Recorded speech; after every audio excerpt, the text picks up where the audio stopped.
أصدقائي في قناة وأولادي حبايبي تيمور وطارق، يلا بينا نحل سؤال جديد مع بعض. السؤال عندنا هنا بيقول I to get on the bus when the doors closed and I was left behind. معنى السؤال هنا بيقول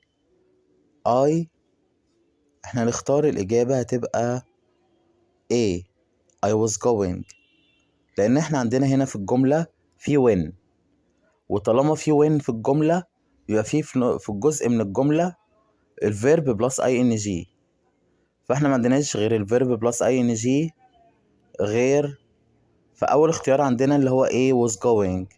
طيب يبقى I was going to get on the bus، أنا كنت لسه هروح أركب الأتوبيس when the doors closed، لكن البيبان قفلت. تمام، وقت ما البيبان قفلت.